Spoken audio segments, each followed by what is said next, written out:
Hello, and welcome to Today in the World, where I'll be talking about news from around the world and giving you my thoughts. So, over the weekend, a lot of stuff has been happening in the Middle East. Um, Last week, we were talking about a ceasefire deal that had been sent to both Israel and Hamas. And today, well, over the weekend, I guess, but I'm going to be talking about it today, we have heard how each group responded to these ceasefire talks and the proposal that came out of it. Um, So over the weekend, Antony Blinken was in Israel pressuring for a ceasefire in Gaza. This is done according to a report done by the Jordan Times, which is located in Jordan. The ceasefire was not based on the framework that was outlined in May. This was the framework that Hamas was hoping would be used to reach the new ceasefire. So Hamas obviously rejected the ceasefire because it was not done on this framework, and they say it lacked their interests. But that could also be chalked up to the fact that they did not send a representative to the ceasefire talks in Qatar. Um, so really, that's almost like whose fault is that? It's kind of your own for not sending a representative there to at least talk and see what you can get out of it. Um, They did let us know the details of the new ceasefire, which thank goodness I've been waiting to read this. It included a 6 week ceasefire as Israeli hostages and Palestinian prisoners are exchanged and would allow for humanitarian aid to enter Gaza. According to the ceasefire, Israel would also be able to maintain a military presence on the Gaza Egypt border to prevent arms smuggling into Gaza. Hamas was hoping for a permanent ceasefire, as well as a withdrawal from the Gaza Strip. I think no matter what, there's no way that a ceasefire like that would have been accepted by Israel. Um, but obviously, when you come to ceasefire talks, you should know that concessions are part of the deal in a ceasefire. So who knows? Yeah, it's unlikely. I think that they can reach a ceasefire where both sides will agree due to the large scale differences and interests of each side. It's being reported, and this is from the Political Wire, that the Secretary of State Antony Blinken has said that Israel had accepted the proposed ceasefire. He's been calling on Hamas to do the same without saying whether or not the ceasefire would address all of their concerns. It obviously doesn't address, I think, their major concerns, so that's a large problem with them accepting it. And apparently, the U.S. officials have heard that Iran wants a ceasefire because they do not want regional escalation. I don't know how true that is. That is just rumors at the moment. Um, yeah, I we'll see how likely it is. It's looking good so far, considering that Iran hasn't retaliated at all for Israel's violation of their sovereignty, warranted or not. Um, And at a news conference today, I believe it was in Israel, Blinken has been saying that this is likely the last opportunity to get a ceasefire. According to The Hill, mediators are expected to meet again this week in Cairo to secure a deal. So tomorrow, Blinken will be heading to Egypt following his trip to Israel. It's the people who have been mediating for the ceasefire, Blinken included, have a pretty optimistic message that it's likely that a truce or ceasefire will come out of this, or that a truce or ceasefire is near. However, senior Hamas figures have been saying that any talks that a ceasefire is near, that a ceasefire is close, is an illusion. They claim that any talks by the mediators have resulted in no progress. This is presumably because they haven't sent any representatives, but also because the ceasefire likely will not include everything they want. I think they were probably hoping for international pressure to push for more of their interests than what they're getting, especially considering all the pro-Palestinian protests that happen in the U.S. all the time. Yeah, this also is reported via the Jordan Times that Hamas has unequivocally rejected what they consider new conditions on the ceasefire plan. Even if a ceasefire is reached and there's some form of regional stability in the area, I don't think that this regional stability is going to last very long because at some point, sooner or later, there will be a full scale war in that region. Um, yeah, and however unlikely it is that Hamas accepts this deal, I think one of the very few ways that they would accept this deal would be pressure from Iran into accepting this deal, which is very unlikely. It'll be interesting to see what comes out of the talks that are happening in Egypt, but significant progress is unlikely as well. And this is actually because, according to the BBC News, there was a bomb explosion in Tel Aviv last night, which is the capital of Israel, and Hamas have claimed that they were behind this attack. Um, they actually said that more attacks would continue if Israel keeps on in the war. And I suppose they think this is some way to pressure Israel into accepting a worse ceasefire for Israel.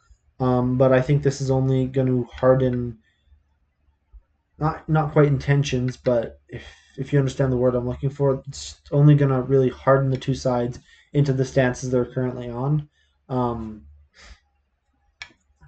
like in fact, if anything, this makes it less likely that Israel would actually be willing to implement a ceasefire with Gaza, especially if this continues. So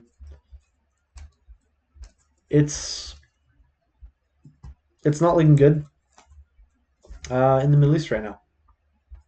And then I'm just going to switch gears a little bit and move over to China because China has been increasing ties with Russia and Belarus and Vietnam. The premier of China has gone to visit Russia and Belarus this week. They are hoping to boost strategic ties between the countries. And this actually comes after China and Vietnam have pledged to strengthen their political and economic ties. Done for differing reasons, obviously. The Vietnam relationship is to shore up support in the Indo Pacific region. And I think the relationship with Russia strengthens them on I would say, more global scale. Just because, I mean, you compare the Russian presence on the global scale to the Vietnamese presence on the global scale, and I think you understand a little bit of what I'm talking about here. The best article I could find on the Chinese visit to Russia comes from Romania, actually.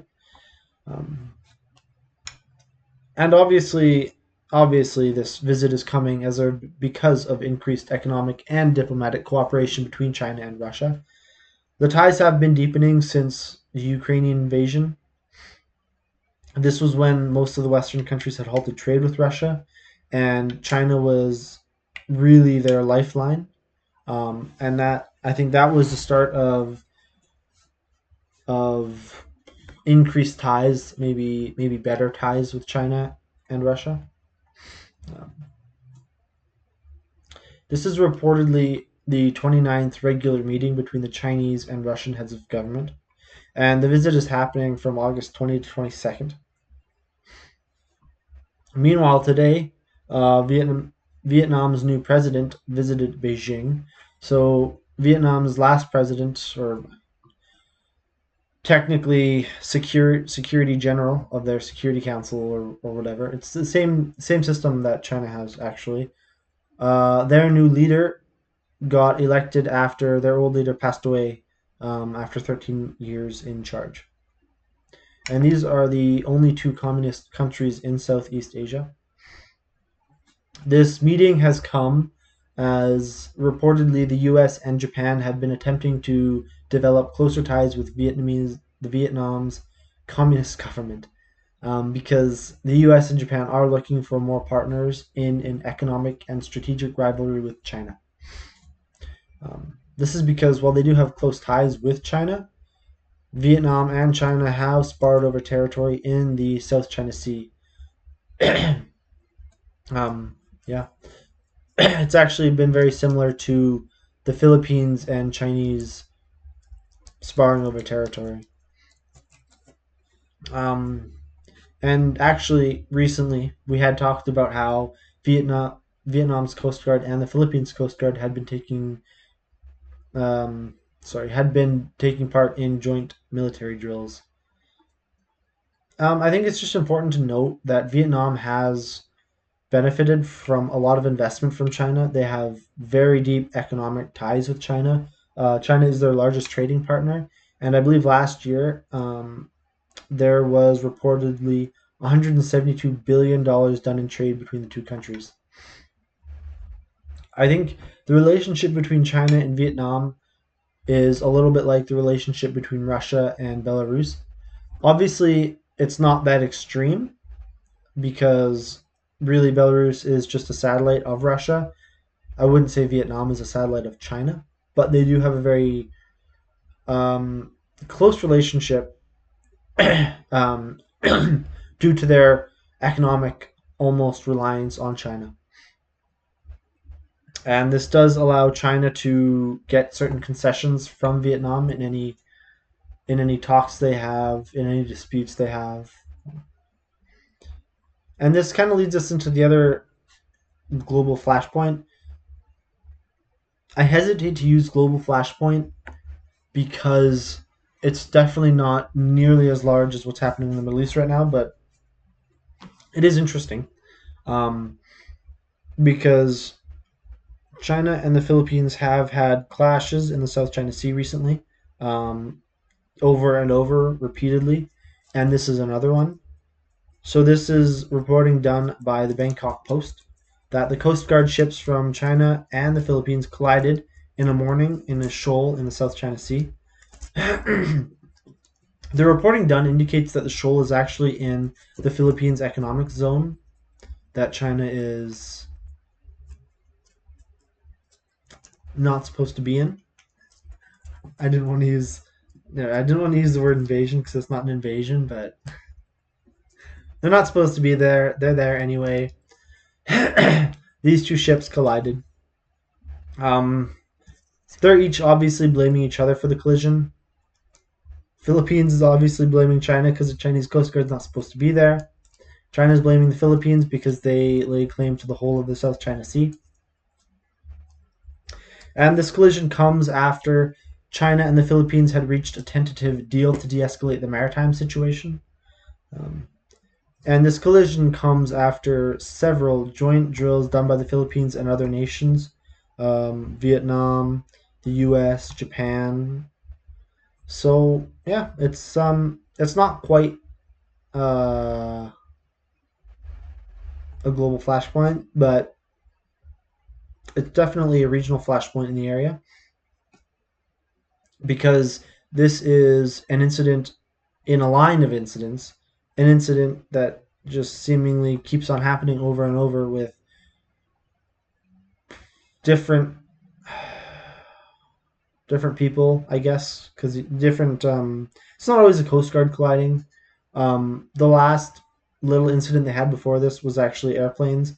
They didn't collide or anything. They just got really close together. It's very tense in the region right now. Um, and yeah, this all these incidents keep happening in areas outside of China's economic zone. It's happening in international zones. It's happening in the Philippines economic zone. Just places where China shouldn't be laying,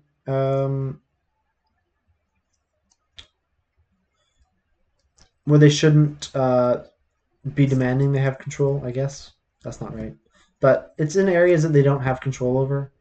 It's it's just I guess it's just China being China, I suppose. Um, yeah. I'm happy that at least the Philippines is attempting to stand up for itself. That's great to see, especially considering that China is definitely the biggest power in the region. Um, anyway, that's all I have for you today. Um, as always, if I've missed any international stories, please let me know. I can be reached via my email todayintheworld2024@gmail.com or in the comment section of wherever you watch this on Rumble, on YouTube, or on Spotify. I hope this was informative and that you listen to me next time. I will continue to monitor these stories and let you know what's happening today in the world.